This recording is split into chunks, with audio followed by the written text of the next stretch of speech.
Introducing Rapido Cabs. Lowest price guaranteed anytime, every time. Sir ఇప్పుడు ఒక మనిషి suicide చేసుకోబోతున్నాడు అంటే వెంటనే వెళ్ళి చేసేసుకోడు. ఖచ్చితంగా వాడికంటూ కొన్ని సిమ్టమ్స్ అయితే ఉంటాయి. ఎలా అయితే ఒక రోగం వచ్చినప్పుడు సిమ్టమ్స్ అనేది ఉంటాయో ఖచ్చితంగా వాడికి కూడా కొన్ని సిమ్టమ్స్ ఉంటాయి. అసలు సూసైడ్ చేసుకోబోతున్నాడు అని ఎలాంటి సంకేతాలు ఆ మనిషికి కనిపిస్తాయండి? అలాగే చుట్టూ ఉన్న వాళ్ళు ఆ సంకేతాలు చూసినప్పుడు వాళ్ళు ఏం చెయ్యాలి సార్? కొంచెం ఇది ఎక్స్ప్లెయిన్ చేయండి. ఎస్ అండి. సాధారణంగా అండి ఈ సూసైడ్ అటెంప్ట్స్కి పాల్పడేవాళ్ళు కానీ వీళ్ళు కూడా అసలు ఎలాంటి ఇండికేషన్ ఇవ్వకుండా అక్కడ దాకా వెళ్ళరు. అవును, కరెక్ట్. ఏదో ఒక రూపంలో ఇండికేషన్ ఇస్తారండి. ఎగ్జాక్ట్లీ. అసలు టోటల్గా సూసైడ్ అంటేనే it's a cry for help. A cry for help సహాయం కోసం అర్థిస్తున్నారు. అటెంప్ట్ చేసాం, సూసైడ్ థాట్ అటెంప్ట్ చేస్తున్నారంటే అర్థం ఏంటంటే నాకు సాయం చేయండి అని అడగడం. అది సైకాలజీ ఏదో చెప్తుందండి, it's a cry for help అని చెప్తుంది. సో కాబట్టి ఈ క్రమంలో ఏం చేస్తారంటే వాళ్ళు ఆ ఐడియేషన్ వచ్చినప్పుడు మీన్ వైల్ వాళ్ళు కొంచెం మనకి సిగ్నల్స్ ఇస్తూ ఉంటారు. ఓకే, సంకేతాలు ఇస్తూ ఉంటారు. Okay okay. ఆ సంకేతాలనే టెక్నికల్గా సూసైడ్ వార్నింగ్ సైన్స్ అంటారండి. ఓకే, వార్నింగ్ సైన్స్ అంటారు. Warning signs. సో ఇవి రకరకాలుగా ఉంటాయండి. అంటే మాటల రూపంలో ఉండొచ్చు, ఓకే, అంటే చేతల రూపంలో అప్పుడప్పుడు సూసైడ్ చేసుకోవాలని ఉంది అన్న వాళ్ళే చెప్తున్నట్టు వాళ్ళ సంభాషణలో చాలా క్యాజువల్గా లైఫ్ అంటే బోర్ కొడుతుందిరా.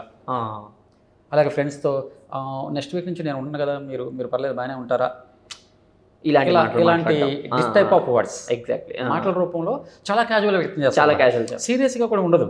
ఏదో నవ్వుతూ చెప్పినట్టుగా జోక్ చేసినట్లుగా ఎవరన్నా నువ్వు టూర్కి రా అంటే నేను ఉంటే వస్తాలే. కరెక్ట్. మనం చాలా క్యాజువల్గా తీసుకుంటాం, మనం కూడా జోక్ అనుకుంటాం, అంత సీరియస్గా తీసుకోం. బట్ వాళ్ళు అంటే కమ్యూనికేట్ చేస్తున్నారు దాన్ని, తన మైండ్లో ఉన్న ఒక ఐడియాని వాళ్ళు మనతో కమ్యూనికేట్ చేస్తున్నారు అన్నమాట. కరెక్ట్. సో దాన్ని పట్టుకోగలగాలి మనం. అందుకనే మేము యాజ్ ఎ సైకాలజిస్ట్గా మేము గత 10 సంవత్సరాల నుంచి కూడా సూసైడ్ ప్రివెన్షన్ మీద వర్క్ చేస్తున్నాం సార్. ఫస్ట్ ఫోకస్ ఏంటంటే మేము అనుకున్నది, మేమంతా ఒక గ్రూప్ ఉన్నామండి, మేము ఒక అసోసియేషన్లో చేస్తున్నాము. మేము అనుకున్నది ఏంటంటే వార్నింగ్ సైన్స్ మీద అందరికీ అవగాహన కల్పించాలి. మీరు చాలా గమనించండి, ఇన్సిడెంట్ అయిపోతుంది. ఇన్సిడెంట్ అయిపోయిన తర్వాత ఫ్రెండ్స్ కానీ బంధువులు కానీ వీళ్ళు అంటూ ఉంటారు, రాత్రి నాకు కాల్ చేశాడండి, ఇలా అన్నాడు, నేనే గమనించలేదు, లేదంటే తను 2 రోజుల నుంచి ముభావంగా ఉంటున్నాడు, మేమే పట్టించుకోలేదు. ఇది ఇన్సిడెంట్ అయిపోయిన తర్వాత చెప్తూ ఉంటారు, మీరు గమనించండి. అదే ముందుగా కనుక మనం కొంచెం పట్టించుకుని ఉంటే ఒక లైఫ్ని సేవ్ చేసే అవకాశం ఉంటుంది. అంటే ఇక్కడ పట్టించుకోవడానికి కారణం అంటే అవగాహన లేకపోవడం. వాళ్ళకు కూడా తెలియదు. అవును ఇవి ఇలా ఉంటుంది, ఈ బిహేవియర్ ఇలా ఉంటుందని వాళ్ళకు కూడా తెలియదు కాబట్టి చాలా క్యాజువల్గా తీసుకున్నారు కాబట్టి సేవ్ చేయలేకపోతున్నారు. అదే అవగాహన ఉంటే మనం కొంతవరకైనా జాగ్రత్త పడే ప్రయత్నం చేయొచ్చు. సో కాబట్టి ఈ వార్నింగ్ సైన్స్ని అందరూ కూడా అవగాహన పెంచుకోవాలి.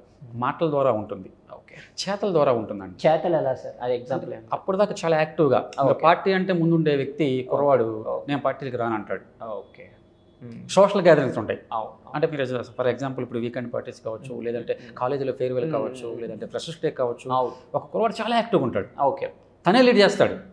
అలాంటి వ్యక్తి ఆల్ ఆఫ్ ది సడన్గా ఈ అందరికీ దూరంగా ఉంటాం, నేను రానులేదు, నాకు ఇంట్రెస్ట్ లేదంటాము, ఇలాంటి బిహేవియర్ కనిపిస్తుందండి.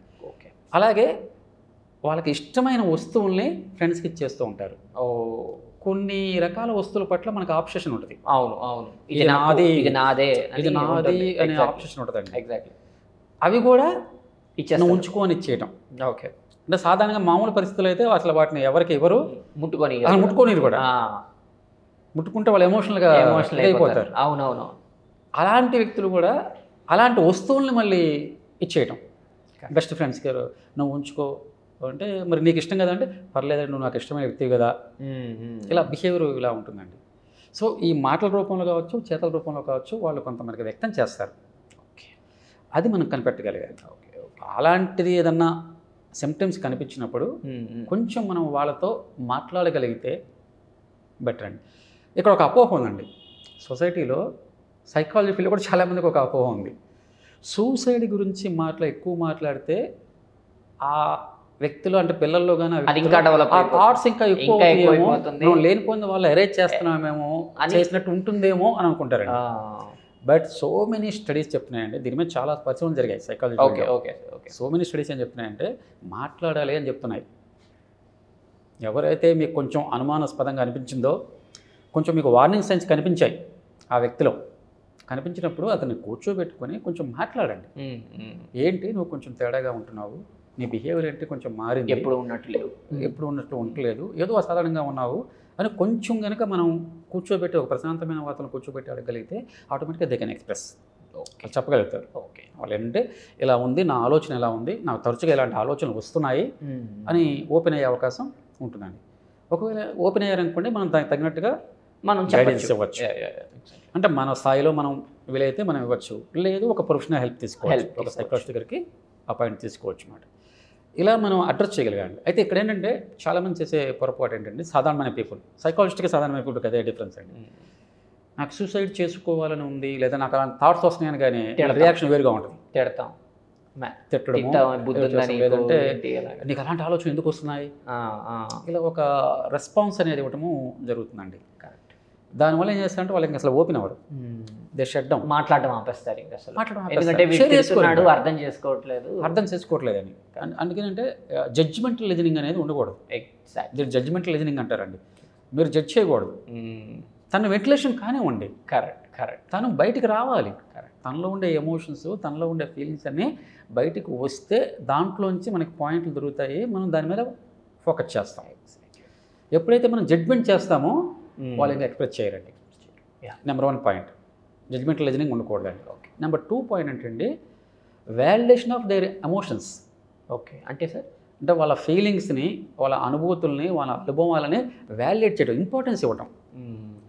నాకు చనిపోవాలనిపిస్తుంది అన్నారు అనుకోండి, ఫర్ ఎగ్జాంపుల్, చనిపోయేదేంటి, ఎంతమంది బతకట్లేదు, అదిగో చూడు కాళ్ళు లేకుండా ఆయన బతుకుతుంది, చేతులు లేకుండా ఆమె బతుకుతుంది, ఇవన్నీ ఏదో ఎగ్జాంపుల్ చెప్పేసి, అంటే అతను ఏంటి ఏమనిపిస్తుంది, మీరు మోటివేట్ చేస్తున్నాం అనుకుంటారు, కానీ అతనికి ఏమనిపిస్తుంది, అసలు నేను చెప్పేది వీళ్ళు పట్టించుకోవట్లేదు ఏంటి అనుకుంటాడు.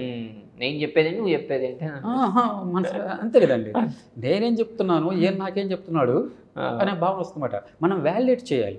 ఓహో నీకు అలా అనిపిస్తుందా, ఎందుకని అనిపిస్తుంది అని. ఎప్పుడైతే తను ఎక్స్ప్రెస్ చేసిన దానికి మనం వాలిడేట్ చేస్తామో అతను ఇంకా ఎక్స్ప్రెస్ చేయడానికి సిద్ధపడతాడు. ఈ క్రమంలో అంటే మనం దాని నుంచి బయటకు తీసుకొచ్చే అవకాశం ఉంటుందండి. ఎప్పుడైతే మీరు అసలు వాలిడేట్ చేయరో మీరు చెప్పేది ఏది వినడు. మీరు మంచి మాటలు ఎన్ని చెప్పినా తను వినడు. విన్నప్పుడు అంటే ఆటోమేటిక్గా తన దానిలో తనే వెళ్ళిపోతూ ఉంటాడు, చివరికి ఆ పరిస్థితికి వెళ్ళే అవకాశం ఉంటుందండి. కాబట్టి మనం సహాయం చేయాలనుకుంటే, ఒకవేళ సూసైడల్ ఐడియేషన్ ఉన్న వ్యక్తికి సహాయం చేయాలనుకుంటే ఖచ్చితంగా మనం చేయాల్సిందంటే ఫస్ట్ వాళ్ళ యొక్క ఎమోషన్ని వాలిడేట్ చేయటం, అంగీకరించాలి, వాటికి ప్రాముఖ్యత ఇవ్వాలి. ఓహో నీకు ఇలా నాకు డిప్రెషన్గా ఉంది, నాకు ఒంటరిగా ఉండాలనిపిస్తుంది అన్నప్పుడు అలా అనిపిస్తుందా, ఓకే ఎందుకు అలా అనిపిస్తుందని మనం అలా ఒక మెథడ్లోకి ప్రోత్సహిస్తామన్నమాట, తీసుకెళ్తూ ఉంటాము. దాని నుంచి చివరికి మనం తనకు సొల్యూషన్ చూపిస్తాం. స్టార్టింగ్లోనే మనం అలా ఎందుకు అనిపిస్తుంది నీకు, ప్రపంచం ఎంత పెద్ద ప్రపంచం, ఎంత ప్రపంచం హెల్ప్ చేయదా, ఇలా అంటే తన ఫీలింగ్స్కి వాలిడేషన్ ఇవ్వలేదనుకోండి, ఆయన ఇంకా మనతో పాటు కలిసి రాడు. కరెక్ట్. మనం అతనికి ఏమీ చేయలేము, చెప్పలేము కూడా. కాబట్టి వాలిడేషన్ ఆఫ్ ది ఎమోషన్ అనేది ఒక important. Number 2 point listening, judgment listening. Judge చేయకుండా వాళ్ళు చెప్పేది యథాతథంగా వినటం చేస్తే, ఎప్పుడు చెప్తుంటామండి, ఒక వ్యక్తి సమస్య సావధానంగా వింటే చాలు ఒక 30% తగ్గిపోయినట్లే. మనం సావధానంగా వింటే చాలు అండి. యాక్టివ్ లిజనింగ్ అంటారు సైకాలజీ భాషలో. యాక్టివ్ లిజనింగ్, వినటం వేరు, యాక్టివ్ లిజనింగ్ వేరు. లిజనింగ్ వేరు, యాక్టివ్ లిజనింగ్ వేరు. ఎప్పుడైతే మనం యాక్టివ్ లిజనింగ్ చూపిస్తున్నామో ఎదుటి వ్యక్తి ఓహో ఇతను నేను చెప్పేదానికి వినటానికి శ్రద్ధగా ఉన్నాడు, ఇష్టపడుతున్నాడు, నేను చెప్పే వాటిని తను పరిగణలోకి తీసుకుంటున్నాడు, వాటికి ఇంపార్టెన్స్ ఇస్తున్నాడు అనుకున్నప్పుడు అతను ఉండే సమస్యలో కొంత మనం రిలీఫ్ తగ్గిపోతుంది. ఎందుకంటే మనం ఏదైనా పంచుకుంటే తగ్గుతుంటాం కానీ. ఎగ్జాక్ట్లీ. బాధ అనేది పంచుకుంటే కొంచెం ఆ ఇంటెన్సిటీ తగ్గుతుంది. బాధ తగ్గదు, బాధ యొక్క తాలూకా ప్రభావం తగ్గుతుంది. సో కాబట్టి ముందు మనం అది చేయాలండి. చక్కగా వాళ్ళు చెప్పేది వినాలి, వాళ్ళ ఎమోషన్స్కి వాలిడేట్ చేస్తే మనం వాళ్ళని కొంచెం ఒక సమస్య పరిష్కారం తీసుకెళ్ళే అవకాశం ఉంటుంది. Okay sir.